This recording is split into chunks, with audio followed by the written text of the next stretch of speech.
Transmite Radio 1. Radio 1. 98.9 en canal de frecuencia modulada estereofónica. Radio 1, la de 1. Bienvenidos a los miércoles de tertulia. Hoy el tema a tratar va a ser el humanismo y el renacimiento. Consiguientemente, cada uno va a proponer un tema. Le doy la bienvenida al doctor Michael. Michael, bienvenido. Doctor Martín, muchísimas gracias. Bueno, yo quisiera comenzar con un tema no exactamente de la lectura, pero de los videos y que se ve en la lectura, y es el tema de la caída de Constantinopla, cuando lo conquistan los otomanos, y todas las implicaciones históricas que tienen, que a mí es algo que me llamó muchísimo la atención de la lectura y de los videos. ¿Por qué? Primero, porque aquí estamos 4 internacionalistas y siempre nos hablan de relaciones internacionales y estuvimos viendo introducción y siempre como que tenemos la cabeza en eso, de cómo las naciones se relacionan y hay veces uno piensa que eso comenzó aquí hace muy poquito, pero yo en lo personal creo que no, y podemos verlo a través de la historia, de cómo lo que pasaba en un lado del mundo se conectaba con el otro. Entonces vemos cómo Constantinopla cae, cómo los otomanos conquistan, y todo este conocimiento que había almacenado en los intelectuales del imperio bizantino escapan y se van a las ciudades italianas y bueno, es un sistema internacional conectado desde ahí, pienso yo. Obviamente nada que ver con el sistema de ahorita, ni fue estudiado en su momento así, pero es algo que a mí como internacionalista me llamó muchísimo la atención. Y también pensar, o sea, es algo que a mí no me enseñaron en el colegio en ningún momento, como muchísimas cosas que hemos aprendido aquí en las lecturas, que uno le enseñan, por ejemplo, el pensamiento de la iglesia, entonces no, que tenías el Papa y la iglesia de Oriente y de Occidente, pero no lo de la muerte y la concepción y así. Entonces me pareció un tema muy interesante y algo muy valioso para traer aquí a charlar con ustedes, mis compatriotas internacionalistas. Entonces, no sé qué opine alguno de ustedes. Qué pena, me tocó apagar la cámara, me trajeron la comida, pero básicamente yo estoy muy de acuerdo con Michael. Siento que estos sucesos que se interconectan en la historia me recuerda mucho lo que pasó en Italia cuando surgió esta idea que surgió también de la caída de Constantinopla, cuando se expanden todos estos conocimientos y que se empieza a pensar, se empieza a inaugurar la cultura laica en Italia, se empieza a fortalecer y se empieza a un poco separar de la cultura eclesiástica que se venía trayendo en la época medieval. Uno de los ejemplos de esto que nos proponen las lecturas es cómo el sentido de la muerte en Italia cambia. Tanto cambia que se vuelve como un castigo. La muerte se vuelve algo más, más oscuro, mucho menos terrenal.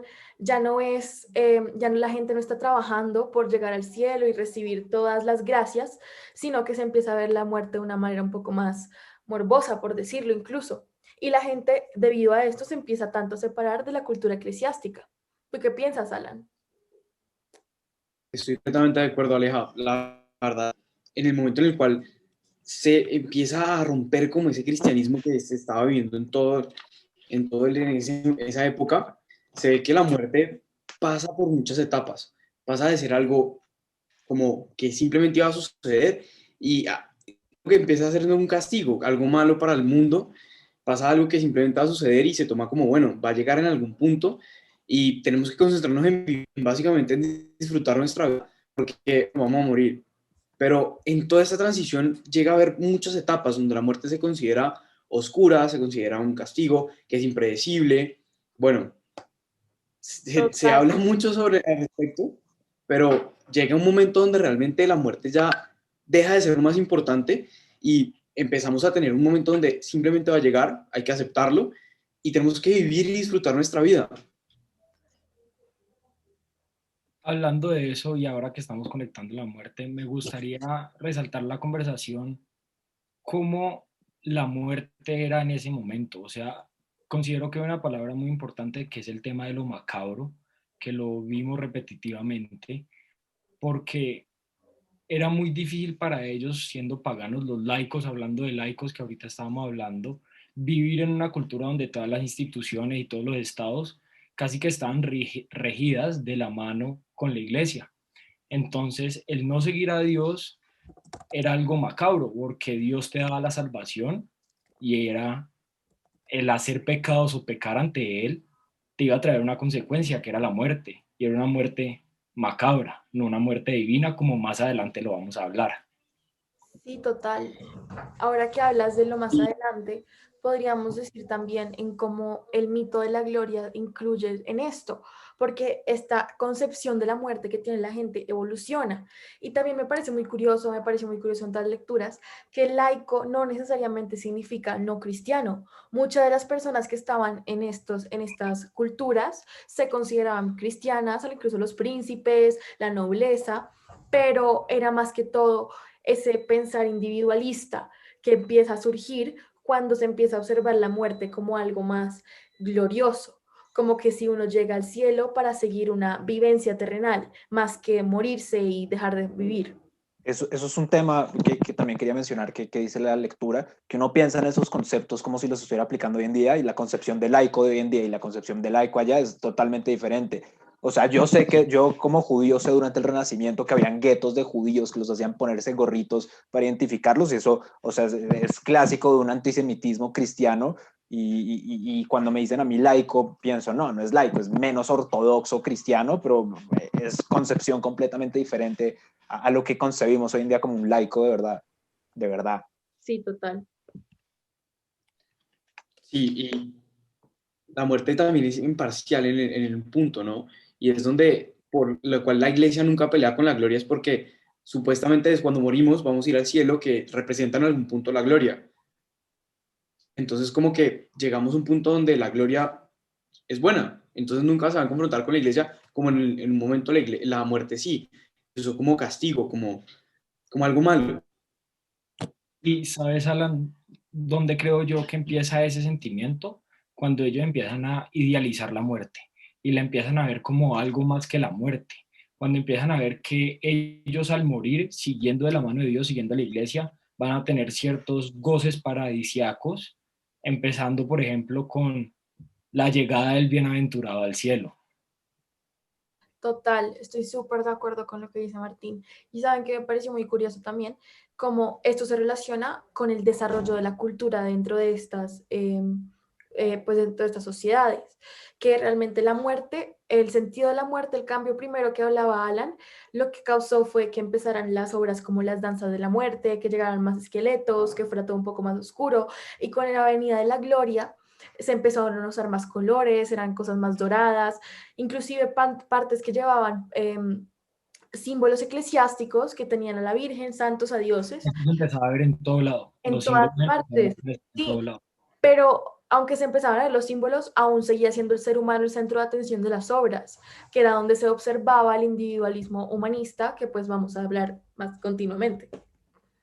Y empieza a haber un amor por el cuerpo, donde también la muerte se pasa a tener como que la muerte es el dejar de vivir, el dejar de percibir las cosas, el dejar de disfrutar la vida, que es realmente el objetivo de vivir, donde empieza a concentrarse esto, de que tenemos que vivir bien y disfrutar lo que vivimos, y que la gloria empieza a ser parte de todo este movimiento cuando igual vamos a tener gloria, cuando nos muramos vamos a llegar al cielo y la gloria, y es donde la representación artística cambia y bueno, ya empieza a ser el centro de todo el hombre, y es donde empieza a salir nuevos colores, empieza a haber más vida. Bueno, como que el Y mundo nace otra vez. eso, y ahí es cuando precisamente empiezan a llegar las personas que se interesaban más por leer, que empezaron a buscar a los griegos para que les enseñaran, por ejemplo, el idioma griego, porque muchos de los textos antiguos están en idioma griego. Y es cuando las personas empiezan a leer y empiezan a salir con ideas más humanistas de adaptarse ellos un poquito más a la vida y a lo que están viviendo con las circunstancias que van a seguir ahorita. Yo metiendo un poquito las relaciones internacionales, como toca, como buenos internacionalistas, con el tema de la imprenta, y que, o sea, cuando se inventa la imprenta se tiene que universalizar, unirse, alguien Universalizar. eso, retuita eso, el idioma, ¿cierto? Entonces, los dialectos y diferentes cosas, se tenían que crear normas de la ortografía, todo el mundo tenía que, para mí es el primer concepto de globalización, de que necesitamos que hablar en la misma lengua para poder escribirla y plantarla o sea, ya no es algo de intelectuales, es algo del día a día, tú y yo, no del día a día, no todo el mundo leía, el nivel de analfabetismo era altísimo también, Y lo pero tenemos que hablar lo mismo. Pero impresionante de eso que tú mencionas es como de tantos dialectos que habían en esa época en tantos lados, a pasar a regirse solo los dialectos que primaban en esa época donde estaban las principales capitales, las principales administraciones, y cómo los libros empezó a reducir toda la dialecta que ya traían hablada en esa región. total, pero todos estos libros que también se multiplicaron gracias a la imprenta son también los efectos de todo este movimiento humanista que miraba hacia la historia, recuperaba estos textos y los traducía y los esparcía. Luego que fueron esparcidos pues, y globalizados gracias a la imprenta muchísimos siglos después, pero pues básicamente en verdad es que lo más importante del humanismo y lo que a mí más me llamó la atención es cómo cree que la historia es una necesidad social colectiva, tanto así que más adelante en los siglos XIX y siglos XX pues se crea la imprenta, se globaliza todo este conocimiento, pero esto es algo como que comprueba esta tesis del humanismo, que es una necesidad, la historia es una necesidad para la sociedad. Imprenta y la escritura llegan en un momento donde se usan como para dejar un legado, como que ya pasa de ser todo, sino que empieza la manera de escribir, va dejando un legado y va como haciendo que las cosas no se olviden, que eso va saliendo como parte de la historia, que se vuelve más importante y necesaria para la humanidad. Y por último, y para concluir, me gustaría aquí refrescar una frase que leímos en un texto que me parece que resume mucho lo que fue la imprenta, que dice: la imprenta puso las obras de la imaginación junto con las del pensamiento y la emoción todavía más firmemente a salvo de los azares del tiempo y del lugar presente.